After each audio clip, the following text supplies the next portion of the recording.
When it comes to buying an Archtop guitar, there's a few different things you want to consider. The size of the guitar, the pickups, carved top versus laminate. This video is going to tell you all that you need to know to make an informed decision. Hey everybody, Jamie Holroyd here, helping you learn jazz guitar. Welcome to the channel.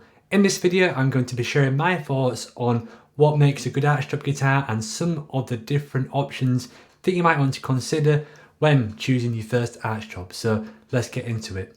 Just before we do, I'd like to tell you about a free beginner jazz guitar guide which I have. So if you're new to jazz and you're wanting a structured start to learning jazz guitar, then please check out my free beginner ebook, which is linked and listed in the description below. I'd like to begin by giving you my brief history of Archtop guitars. The very first Archtop guitar which I owned and still own is a 1959 Gibson ES 125. This doesn't have a cutaway, it's 16 inches and it has the slightly thicker body compared to some of the later thin line models. I love this guitar, it plays and sounds great, and there's a few players that play and record with this guitar and get great sounds. Since acquiring the Gibson, I've been fortunate enough to play, record, buy and sell quite a few different Archtops, and in terms of preference, I like a good guitar. I'm not really that set on if it's got a carved top or what size it is.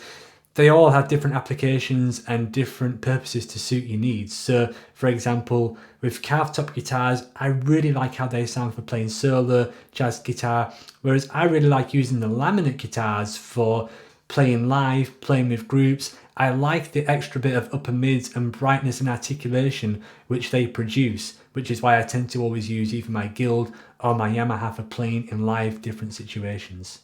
The first thing that we're going to be discussing here is carved tops versus laminate tops. Some guitars feature combinations of this. So for example, you can get a guitar with a carved top which has laminate back and sides. Now, there is no winner with either of these. They are just very different. Both, in my opinion, have different sounds that you might want to consider. Carved top guitars generally take more time to make, so they come at a higher price point. So historically, if you look through like an old Gibson catalogue or something like that, you'll see that the lower end guitars are things like ES 125s, ES 350s, and then as the price gets higher, you tend to get guitars which have carved tops like L5s, Super 400s, the Gibson Johnny Smith, whereas all the lower end models which I've just mentioned feature laminate back and sides.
Laminate top Archtops generally sound a little bit brighter and are a little bit less temperamental. The carved top is very thin, so it can be more prone to humidity and things like feedback.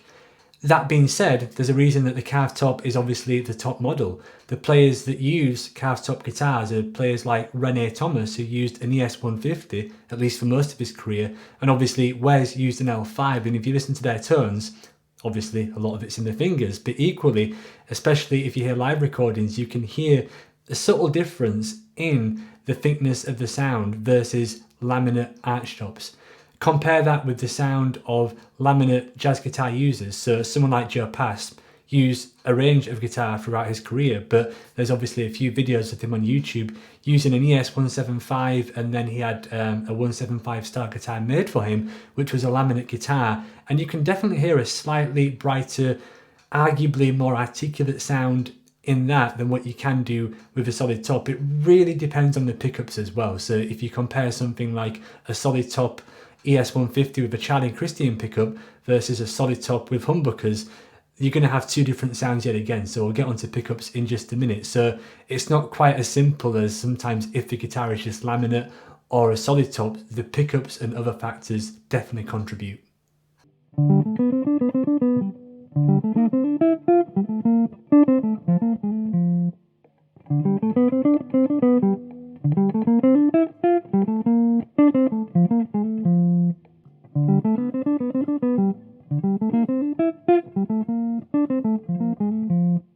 The next thing you have to consider when purchasing a jazz guitar is, do you want a cutaway or not? And if you want a cutaway, do you want a Florentine or Venetian cutaway?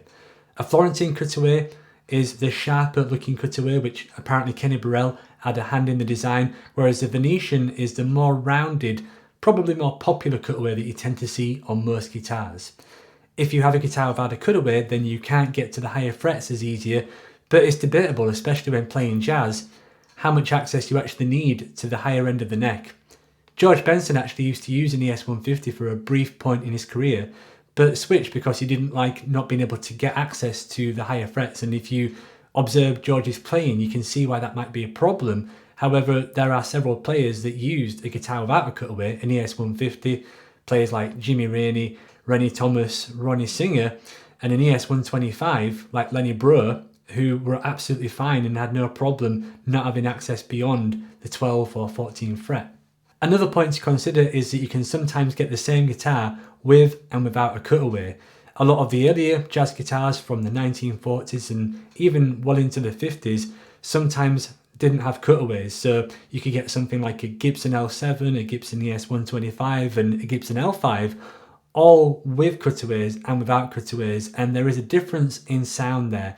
So obviously if you've got a guitar which doesn't have a cutaway, then it's a bigger sound that's going to project, right? Obviously when you slice out some wood, you're going to lose a bit of tone, so there is a small difference there to consider.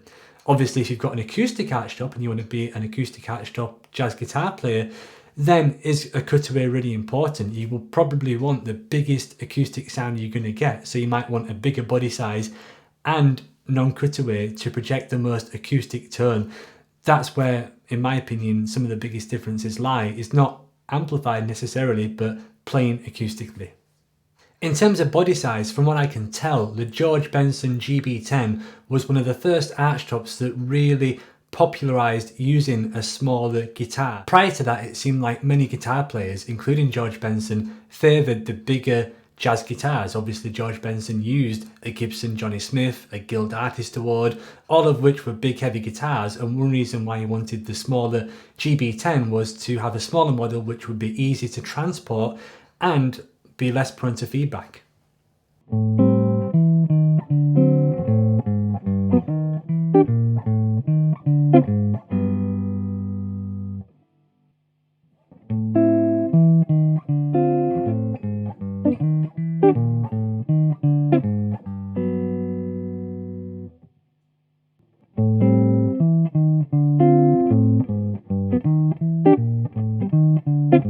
The most common archtop size is probably 16 or 17 inch. I think an L5 is about 17 inch and a 175 is 16 inch, and you definitely can notice a difference when you've got your arm over it and you're playing it for several hours.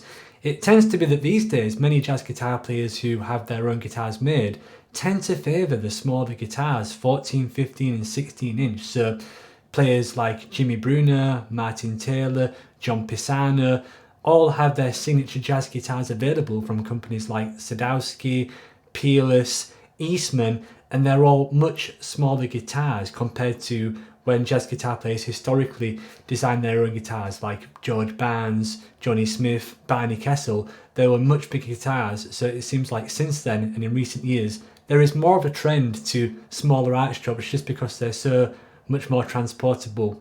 The next thing that you want to consider when purchasing an archtop is the kind of pickup that you like. This is too much of a big subject to get into right now, but if you'd like a more detailed video about pickups on archtops or pickups in general, then please let me know in the comment section below. When it comes to pickups on jazz guitars, there's a range of different pickups that really change how the guitar sounds. You have obviously the Charlie Christian bar magnet pickup, which was arguably the first jazz guitar pickup. You've got things like P90s, P13s, humbuckers. You've got floating pickups, which are not in the body itself. All these produce different sounds, and you've got to listen to different jazz recordings to get an idea, as well as obviously try them yourself through various different amps. Another point about pickups is that you obviously get some jazz guitars that just have the one neck pickup versus other guitars which have two different pickups. This can also change the sound. Obviously, if you've got routing for a bridge pickup as well, then there's less wood, which makes a guitar less prone to feedback and gives it a different tone. Obviously, traditional jazz guitar players mostly use the neck pickup sound. However, occasionally there are recordings of people like Wes and Joe Dioria playing on the middle pickup on an Archtop guitar. And of course, that can change with the type of guitar that you've got as well. So really, all these things I'm talking about work in a chain. So for example, if you've got an Archtop which has got two pickups, say for example something like a Guild X170 and then maybe a Gibson L5, on a Guild X170 the middle pickup sounds like a middle pickup. It sounds like a Telecaster or something like that. It's a completely different sound, whereas when you use a middle pickup on a bigger Archtop guitar, it really almost sounds more like a neck pickup. And if you're careful with how you adjust the tone and volume, there's not always a massive difference between the two, whereas on some of the more thin line type of guitars there's a more prominent difference between the pickup sounds, in my opinion. The last thing that I'd like to talk about is strings. The most common types of strings which jazz guitar players use are either flat wounds or round wounds, and you can even get half round strings. Strings are something you've absolutely got to try in person. There's no way that I can sell you these or convince you to do one or the other online. I like to use both, and I think that certain strings and certain gauges work better on some guitars than others. For example, I really like flat wounds on my smaller Guild guitar. I like playing straight ahead bebop jazz on that, and the flat wounds work fantastic.